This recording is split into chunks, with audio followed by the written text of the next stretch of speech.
Greetings from me, you're watching RomWrom, the channel sharing the joy of sim racing and a regular news roundup, our weekly sim racing news. My name is Serta and I will be the host for this video. We broke the spell. It seems it doesn't matter how many shorter videos we make, we end up doing a longer video anyway, like today's, where we have news from a lot of sims and even hardware news coming from MOZA. So once again, have your tea, coffee, lemonade or beer, or whatever else ready, because we have a lot to tell you. Alright rally fans, it's time for another round of Assetto Corsa rally news. The team published a third community Q&A this week with questions pulled straight from Discord. Back in June, the team ran a field test with the University of Naples using the Federico II lab. They fitted a car with gravel tires and gathered real tire data. Someone asked how long it takes to build a single car for the sim, and the answer is roughly 6 months. That covers securing the license, laser scanning the real vehicle, taking workshop measurements for the physics, building the 3D and 2D models, creating a damage system, plugging it into the engine, and finally getting manufacturer approval before it can ship. Multiple teams and outside scanning contractors are involved along the way. The team also mentioned they'd like to put out behind-the-scenes videos of this process if they can gather enough footage. No redesign of the menus or UI is planned right now. The team says they're happy with the current setup and have gotten positive feedback. One viewer in the Q&A pointed out that the menus can be confusing, which is what prompted the team to ask for more specific suggestions. That gap between "we're happy with it" and a driver saying it's confusing is worth noting. Club racing is still on the roadmap. They're building their own online infrastructure to support it, but there's no release date yet. As for liveries, official manufacturer ones are planned but currently on the back burner while the team focuses on adding cars. They are working on a smoother system for importing community-made liveries too, again with no date attached. A free drone-style camera could be added, but at the moment they are not committing to it and give no timeline for it. An advanced photo mode is in the works and the current replay system isn't considered final. On saving replays specifically, the tech already exists internally since it's what they use to make trailers, but there is no in-game interface for drivers yet. A developer block has come up repeatedly in internal discussions and the team would like to do one. It just hasn't happened, mostly because the team is small and focused on development. If it happens, this more likely will come after 1.0. A Portuguese co-driver voice was requested, but there's nothing planned yet. Adding languages is a decision that involves publisher 505 games for whatever reason. A female co-driver voice was floated as something they'd like to add eventually, but it's just a wish for now, not a plan. Head and eye tracking support like Truck IR is unlikely to come before 1.0, but might come afterward. The team confirmed they want to include lesser known, locally loved cars, not just the famous ones. Two examples came up: the Fiat Uno Turbo, a rally competitor from the 1990s, and the Fiat X19 Abarth Prototipo. According to the team, that second car was originally meant to replace the Stratos in Fiat's rally program before the 131 Abarth got the job instead. Filter adjustments for controllers were already added in a past update. More improvements to steering, throttle and braking assistance for controllers are planned ahead of the console release tied to 1.0. Mouse steering isn't a current focus, but it's not ruled out either. A free roam testing track isn't currently planned since the team is focused on building rally stages.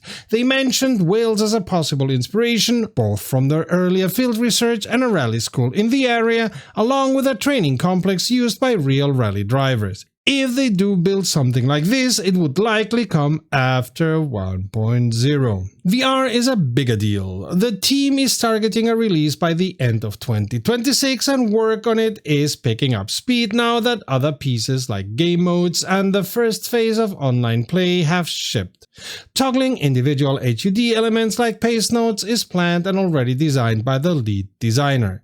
It's just not a current priority given everything else on their plate. To close things out, the team teased 3 new cars in the pipeline, 1 French and 2 German, all 4-wheel drive and spanning several decades. They can't name them yet since manufacturer approval isn't locked in, and the next community Q&A will land after the next major update, though no date was given for that either. Before we wrap up, it's worth flagging a pattern that ran through this whole Q&A. Phrases like "when it's possible" and "in the future" came up again and again and again. And that gap between the team saying they're happy with the current menus while a driver flagged confusion is the kind of thing to keep an eye on. The overall takeaway from this Q&A, at least in our opinion, is ambition mixed with uncertainty. Most of the requested features do have some kind of commitment behind them, but the timelines stay loose across the board. A lot of that probably comes down to a small team trying to juggle everything at once. MOZA had one of its largest product launches to date, spanning racing, flight and even farming simulation. Here's what's new in sim racing. The headline product is the MOZA HMA 150 haptic motion system, the company's first full cockpit motion platform. Built around 4 haptic actuators, it lets users physically feel braking dive, acceleration, weight transfer, suspension movement, curb strikes and road vibration. Paired with the HMA 150 is AI Motion, software that watches a game's visual and audio in real time and generates matching motion and vibration effects, even in titles without native telemetry support. When telemetry is available, the system still favors that physics-driven data for precision. When it isn't, AI Motion steps in to extend haptic feedback to a much wider range of games. But as AIs tend to hallucinate and lie, I wouldn't trust that system one bit. For competitive sim racers, MOZA introduced the R16 Ultra Direct Drive wheelbase, which we reviewed last week, see the link up there. It delivers 16 Nm of torque through a flat wire motor design, reads input through a 21-bit magnetic encoder and runs on a 600 MHz processor with MOZA's newest force feedback algorithm. For newcomers, the R5 Pro Racing Simulator bundles a 6 Nm direct drive wheelbase, a steering wheel, pedals and a desk clamp into one complete entry-level package. A track simulation version is also available, swapping in a truck-style wheel for long-haul and commercial driving titles.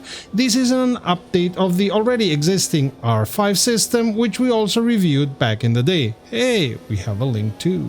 MOZA is also entering farming and machinery simulation for the first time with a MOZA farming control system. It includes a Hall FX joystick, a responsive throttle, an integrated control panel and 46 programmable inputs, with official support for Farming Simulator 25 and compatibility across Farming Simulator 22, Construction Simulator and both Euro and American Truck Simulator. As we said in our review of the R16 Ultra, MOZA also brings AI Coach, already available through MOZA Pithouse. It's described as the first AI coaching software able to actively move a user's wheel and pedals during training, letting drivers feel correct steering, braking and throttle technique rather than just watching it. Training progresses through demonstration, pedal work, steering practice and independent driving with adjustable AI assistant and post-session data comparisons against reference laps. As far as we've understood, it only reads inputs from MOZA hardware. Any other hardware you may have on your system, like pedals for example, seems to be ignored. In US dollars, the HMA 150 4-actuator motion system comes in at about $3,000, the R16 Ultra wheelbase is priced at $530, the R5 Pro Racing Simulator starts at $400 with the track version at $500, and the farming control system comes in at $200. A massive new update has landed for BeamNG Drive, moving it up to version 0.39 and reshaping nearly every part of the sim. A brand new car, lighting and rendering overhaul, a rebuilt user interface and more. A lot, as always. Let's break it down. Leading the charge is a brand new car, the Charrier Ardente, a two-door coupe built on the FCV platform, the chassis and mechanical underpinnings of the Charrier FCV.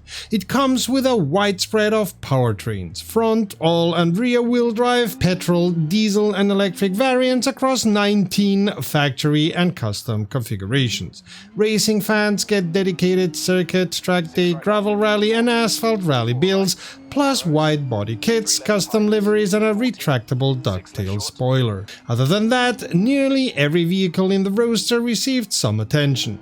New tow hitch models, updated lights and textures, fixed suspension and stability bugs, and mechanical corrections across trucks, off-roaders and classics alike. Big picture changes hit the whole fleet at once. Realistic light patterns with sheared light bulb parts, movable sun visors on every car, cleaned up self-collision, and new interior triggers for hazard, ignition, and 4WD systems, making vehicles far more usable with a controller. A quick post-launch hotfix also patched a specific bug on the WI-40 where the front axle would blow up on the show loader configuration if the engine shut off in arcade automatic gearbox mode. And for anyone hopping in with a controller, a separate hotfix addressed a potential crash when connecting a PlayStation controller. The world itself got a visual overhaul.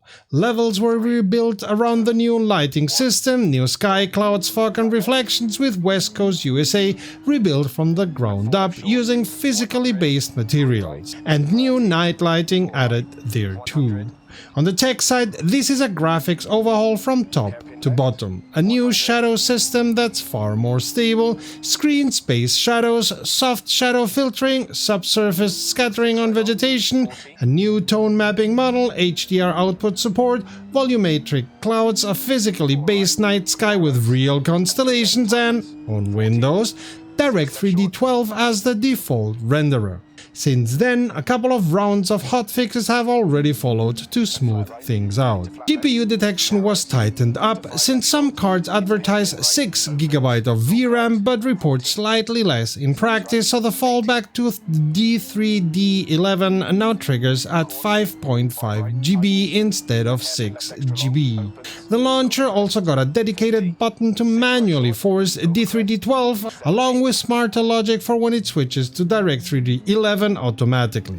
On top of that, low-resolution texture loading on Direct3D 12 was improved especially for lower-end GPUs. A crash was fixed for GPUs that don't fully support Direct3D 12, and an issue that made some vehicles look excessively bright under the new physically based lighting was cleaned up with a soft clamp on old emissive values. BeamNG's physics engine now simulates aerodynamic interaction between vehicles. Slipstreaming, bump drafting and side drafting all now affect how cars behave near each other on track.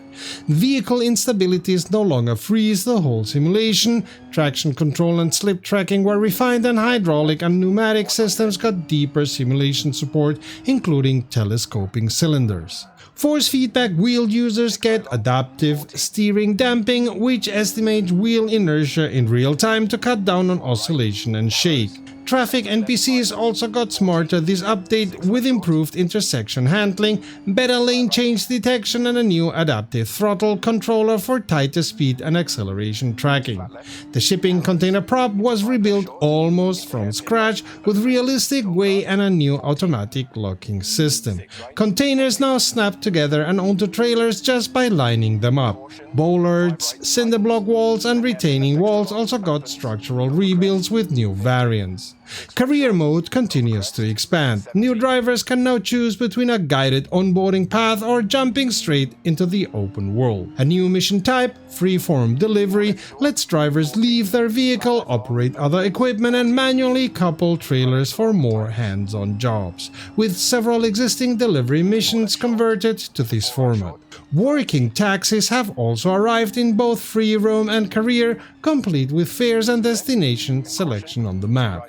Rally mode got a serious upgrade. Professionally recorded pace notes from a real British Rally Championship co-driver, a new rally loop set in Utah, a reworked and more forgiving penalty and recovery system, gold, silver, bronze star times, and even experimental virtual competitors to race against offline. Perhaps the biggest structural change is on the interface. The entire pause menu has been rebuilt around a new navigation system, organizing everything into clear tabs: home, system, vehicle, environment, and career. The vehicle configuration, radial menu, and HUD apps have all been redesigned with full controller support, and the whole UI is transitioning to a modern view-based framework. Photo mode was rebuilt too, adding camera flash for dark scenes and a new motion blur capture mode alongside full controller support.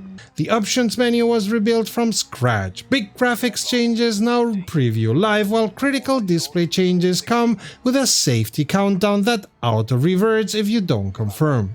And the replay system moved into the pause menu entirely with a redesigned browser and full gamepad support. On the audio side, a new forest audio editor brings dynamic wind and vegetation ambience, and hydraulic sounds now respond realistically to pump speed and load. VR support saw controller binding improvements, though the team is candid that VR stability may take a temporary hit while rendering changes settle in. The engine side, memory usage was optimized, load times improved, and cloud saves are now enabled by default on supported platforms like Steam and Epic.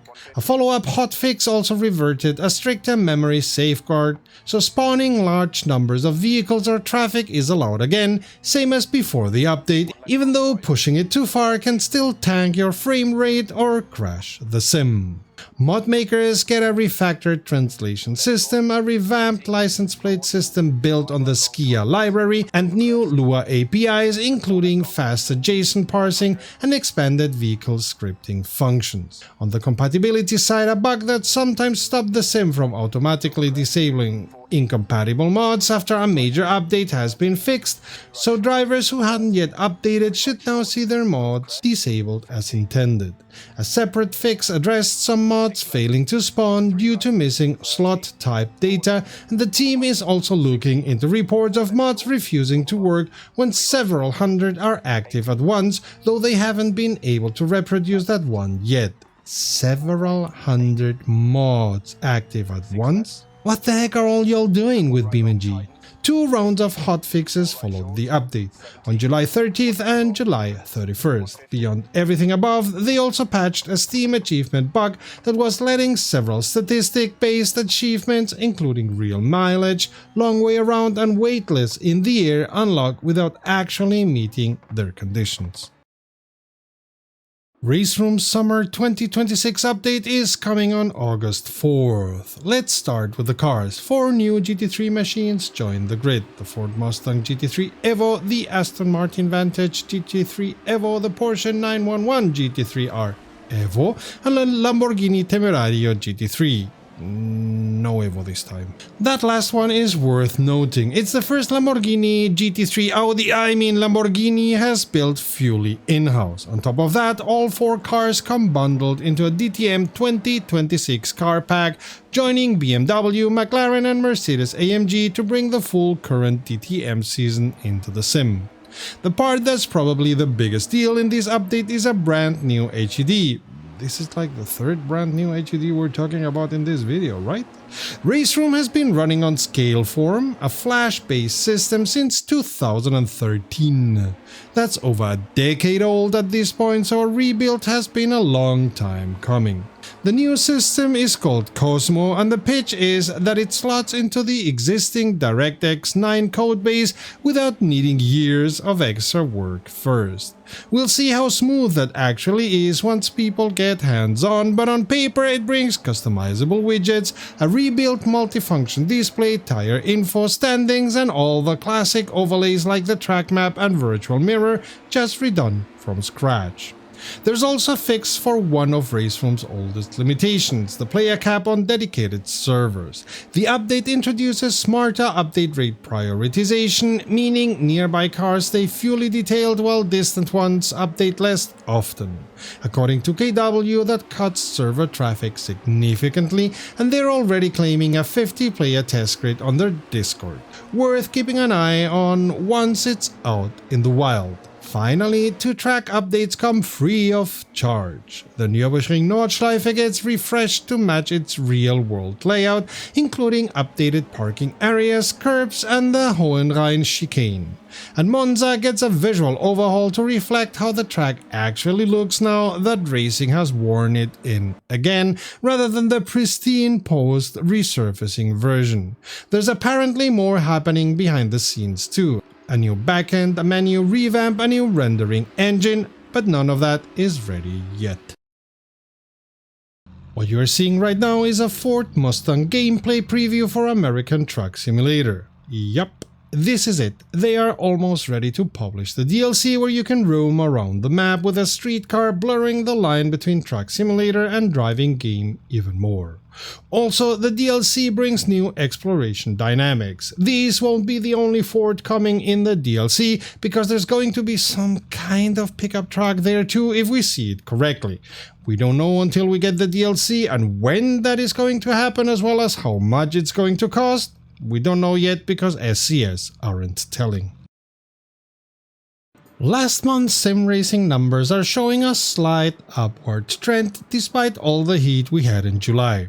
While AC lost significantly, LMU lost a bit, and RaceRoom is on a downward trend, which may be changed in the newest update. See the segment in this video. ACC gained some more drivers, as did BeamNG, with the other sims either losing just a small amount or gaining just a small amount. As I said, it all comes down to a slight upward trend and overall 4,500 more drivers than last year. Version 1.4 for Le Mans Ultimate has officially landed, and it already got a same-day hotfix on top of it. If you want the full breakdown on the US track pack pricing, the protest system overhaul, the RaceOS switch, and the event joker, check our last week's video where we went through all of that. Today we're focused on what's in the release notes now that it's out, and most especially what wasn't mentioned before. 2 cars joined the grid this update. The Cadillac V-Series R Evo is now in the sim, alongside with an update Alpine 8424 Joker package. But the bigger surprise here is Le Mans itself. The track has been rebuilt to match the real 2026 event, with new grandstands, updated branding, revised night lighting, and reworked curbs across nearly every corner. There's a new minimum drive time requirement for team events. If a lineup doesn't meet it, they won't earn driver rating or championship points, though they can still lose rating. Anyone who's been gaming this rule in the past has already had the rating adjusted. Pit lane behavior got several small but useful fixes. Driving through another team's pit area now comes with a penalty, there are checks before a driver gets placed back on track, and cars are now angled properly when leaving their box so they don't roll over a neighbor's pit space. Sitting still on the racing line now triggers an HUD warning too, with the server able to penalize you for it. Track limits also got a fairer calculation, so you lose fewer points for running off track while still arguably on the limit. A hotfix on July 30th refined this further, adjusting how time factors into the penalty so extremely short cuts don't rack up unreasonably high points. Beyond the brake work we covered last week, this patch also reworks punctures so they're physically modeled instead of scripted. Tire damping has been tuned for more realistic rolling resistance, and damage across every car has been reworked to cut down on randomness. The devs describe this as making damage far more predictable and consistent. Worth noting too, a parsing error was causing some physics inconsistencies, and that got fixed in the July 30th hotfix. Balance of performance shifted for the new season as well. GT3 cars got a weight reduction at Le Mans, the acceleration gap between LMH and LMDH hypercars was tightened, and the Ford GT3 was rebalanced on select tracks.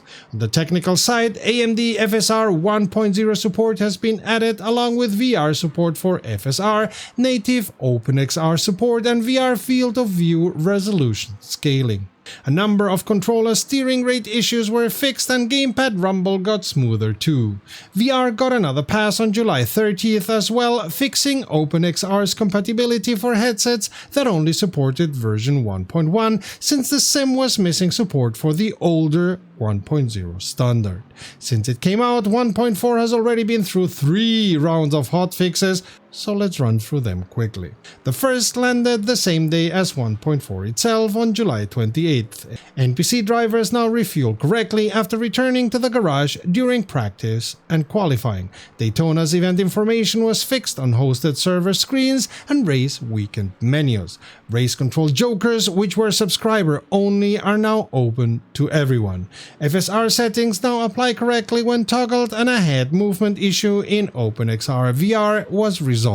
Hotfix 2 came on July 30th and covered a fair bit of ground. Online driver swaps had a bug where exiting your car and taking control before a formation start could drop you in the pit lane instead of on track for the race start. On the gameplay side, setup changes sometimes wouldn't apply when you pressed start driving. You couldn't modify setup changes made in qualifying once you got into the race, and some drivers occasionally got stuck unable to start driving after a session change. Hosted server screens now correctly show which cars people have selected, and clients no longer stay connected when a server closes.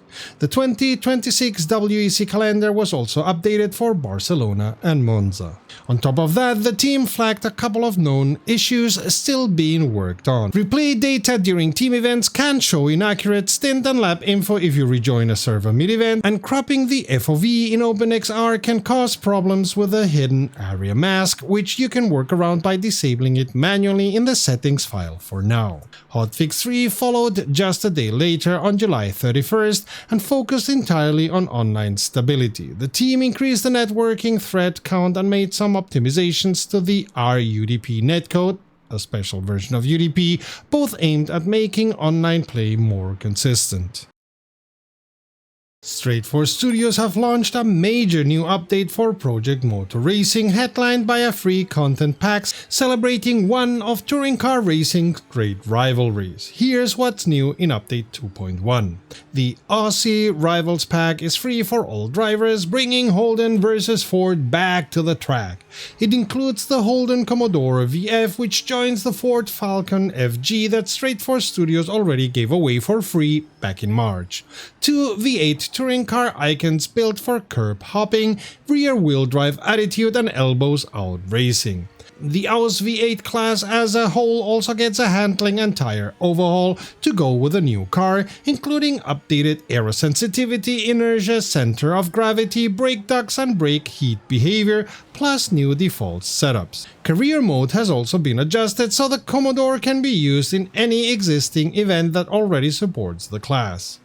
Guided by new Chief Creative Officer Aris Vasilakos, this guy here, every car in the GT4 and GT3 classes has been rebuilt from the wheels up. The rework touches nearly everything, including balance of performance, suspension geometry, differentials, gearing, inertia, center of gravity, turbo behavior and aerosensitivity, all built from real-world homologation data. New manufacturer-derived data and a completely remade tire simulation aim to improve handling feel, tire behavior, and authenticity across both classes.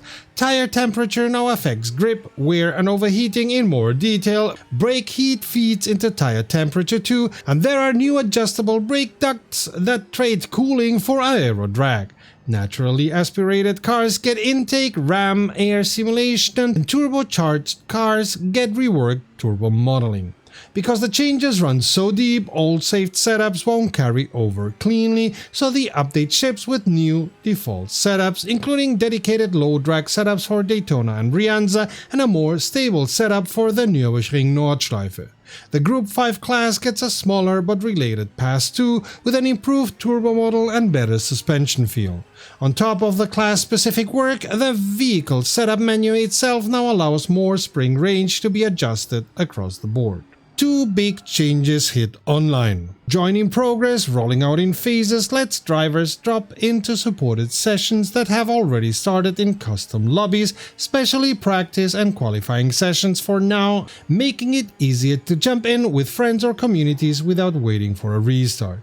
And ranked notification join means drivers no longer have to sit on the registration screen while waiting.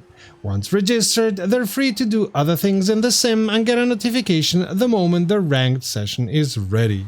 Custom lobby hosts also get more control now, with the ability to toggle anti-cheat on or off and to skip practice sessions entirely. Dedicated sim races get two long requested features. Triple screen support has entered alpha on PC, giving multi-monitor setups an early look at one of the community's most wanted features. Once again, only on PC, new configuration options for VR are also now available, a step ahead of a fuller VR release planned for later this summer. Collision behavior and multiplayer stability have been refined for more consistent close quarters wheel-to-wheel racing. NPC opponents also get real attention this update, with better race start reactions, smarter pit strategy for fuel and tires, a fix for the NPCs not adapting properly to weather after restarting a session, and rebalance opponent behavior across the GT3, GT4, GT70, GT60 and AOS V8 classes.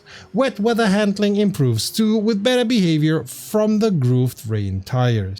A few classes got extra NPC attention on top of that. Sports Cars 67 NPCs are faster and smarter with DRS, especially in the Chaparral 2F. AOS V9 NPC now runs the same tire model as the driver's car, and Rocky Knoll Raceway got a specific NPC pit exit fix.